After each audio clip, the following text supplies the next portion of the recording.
Geoff Rottmayer with the Baseball Awakening. Thank you guys for downloading this hitting journal. This was kind of inspired by my conversation with Kevin. And really, I've always done something like this, but I felt like I needed to kind of go in depth with it. So I think a lot of guys will find value into this because it's amazing how many kids are not taught how to think about the game and how to improve their game in terms of thinking on paper. So, we're going to start with this first session here.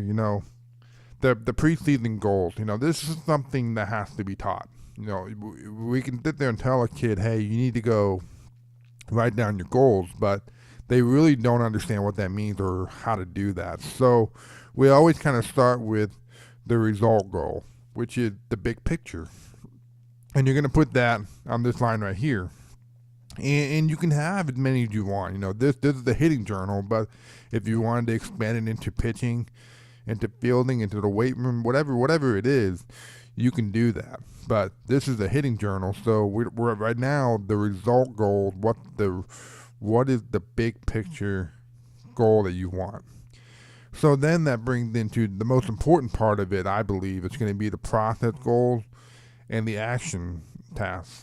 Okay, this is going to help us reach this goal, and maybe we don't get this specifically. Maybe we do a little better, maybe we just miss it. But if we're doing something every single day, if we're checking out boxes, then this is going to take care of itself. Okay, so but you got to figure out what the process is that's going to help you reach this big goal, and then you got to figure out what processes need to help you figure out your process. So at the end of the day, what you want every single day to check out boxes, and then hopefully by the end of the year, you're pretty satisfied with where you are in terms of the result goal or the result, goals. Okay, so that's important. These guys need to be taught how to do this. Okay, and then we have game day calendar. It's amazing to me how many kids do not have a clue when their next game is. It's just amazing, And I remember being a young guy and I couldn't wait until my next game. So I always knew when my next games were so I could prepare. So the guys need to kind of fill out this and have on paper that they can see when their next game is, so they can go about and figure out how to prepare for the next game. Okay, and the next page is going to be game day routine. I interviewed a guy named Dana Cavallea, and he was the former strength and conditioning coach with the Yankees, and he wrote a book called The Habit of a Champion. But anyways, he talked to me about how A-Rod and Jeter and all these guys were so consistent with their routine. They never deviated from it. They did the same thing over and over and over and over. So a lot of guys, have never really been taught, what a routine is and how to develop one. So what we need is and because of that, because they don't know, about it or how to put one together, they never stick through anything long enough to see if it works. So you need to have some type of consistency, and this will come over time. So yes, when you first start off, you're going to reflect on it and make changes and stuff like that. But you need to stick through something long enough to see if it works. And then we have the game plan. A lot of guys show up in games and don't know what they're going to do. So you got to at least start thinking about what you want to do when you go up to the game. And again, it's not their fault. Nobody's taught them. So going to a game knowing what you want to do is game changer. So, and this could be, let's just, a couple of examples. Keep it simple. We don't want to make this complex. Just keep it simple. So it could be, make sure I'm really focusing on seeing the ball. Compete. Stay in the present moment. Focus on the breathing and controlling my heart rate. Stuff like that. Okay. And then that brings us to the main focus. And that's going to be something like, I'm going to go up there and I'm going to try to hit as many fastballs in my zone as possible.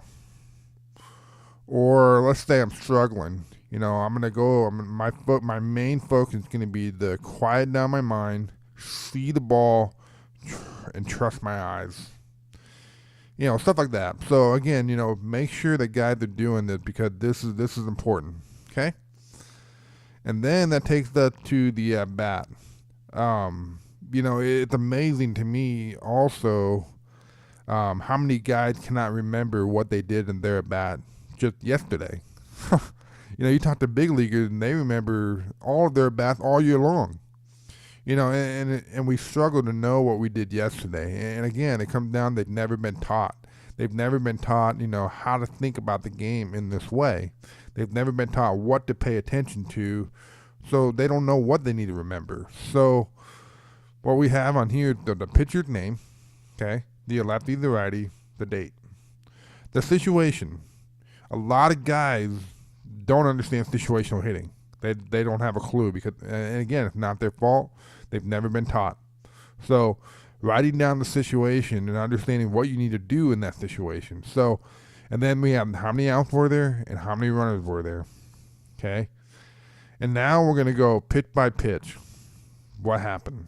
So let's say the first pitch was a fastball and he threw it up and in. So I'm going to put a 1 right here. And I didn't take it. I didn't swing. So I put a 1 right here and I put a circle. And then I put here, the fastball up and in. And I'm going to put 0-1. Okay? So now, hopefully, when they go back and look at this, they start to see some patterns. They start to see some tendencies that this pitcher, or maybe even this team, because this team, being called by the coach, has certain patterns that they do with guys. And then you can kind of start to see what pitches typically over the course of a year, what pitches are typically being thrown in certain counts. So this really helped them start to think about, pitch by pitch, and they need to start understanding this and remembering this, okay? And then I come down here and I said, did I see the ball well? I think, hitting, you got to see the ball well. You got to get to the point where you're getting so lost in the baseball, you're so zoned in that you don't even know what you're doing. So that's how well we need to see the ball. And a lot of guys are going to say, yes, yeah, I see the ball really well, and they're going to put a 10. And really, they need to understand what this means too. Did the ball slow down? Did the ball look big? Did you tune out all the noise? Did you really see the ball? There's a difference between seeing the ball and really seeing the ball. Okay, and then did I stick to my approach? And that's going to be the main focus here. Did I hit as many fastballs in my zone as possible? And at first, a lot of guys are going to say yes all the time. They're going to say, yeah, of course I did. And then you're going to say, well, you're second at bat. You took a fastball right down the middle. So they're going to have to be taught, how to be able to stick. And at first, it's going to be a lot of no's. Yep, a lot of no's. Okay. And then did I execute a job? Because we want guys to always think about being positive.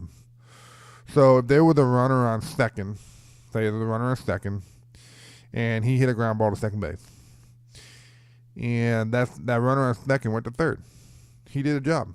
He executed. So he did a job. Or we got a runner on third, and I hit a long fly ball. The runner on third scores. So I did a job.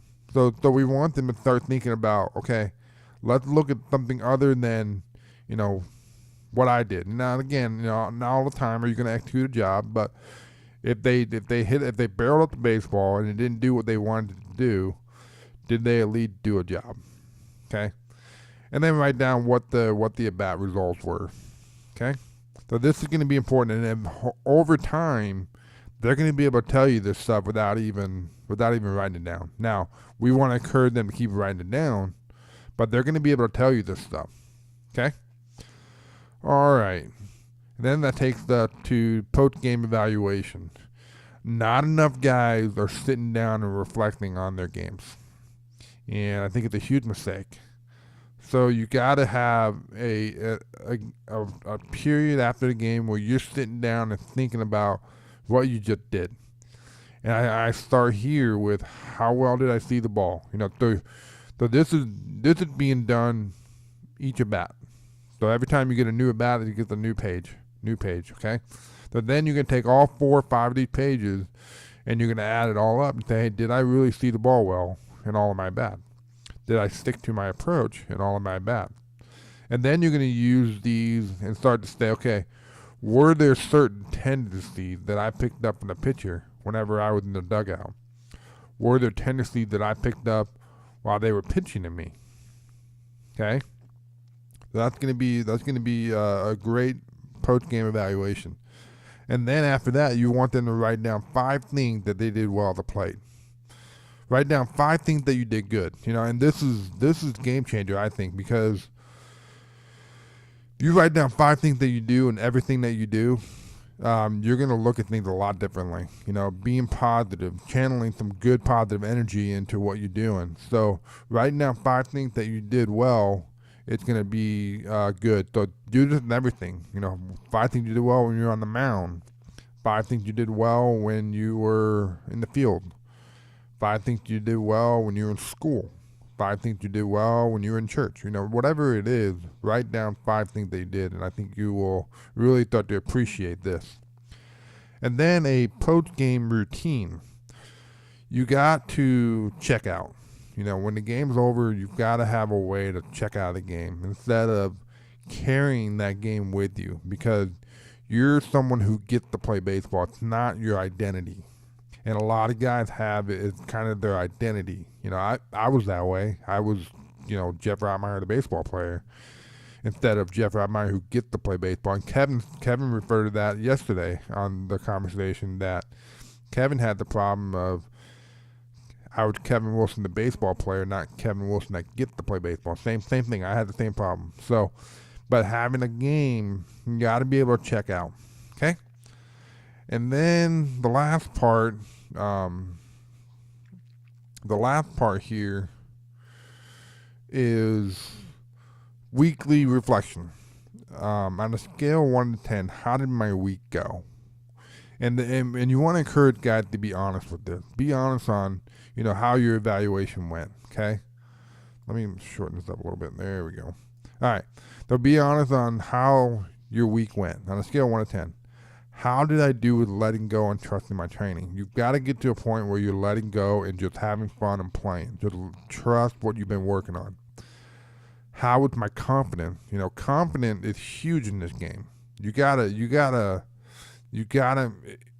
have extreme confidence, and you gotta figure out how to develop that and be extremely confident when you're up there.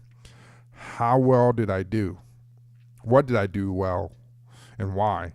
So what did I do well? It's one question. The most important part of the question is why. Why did I do well?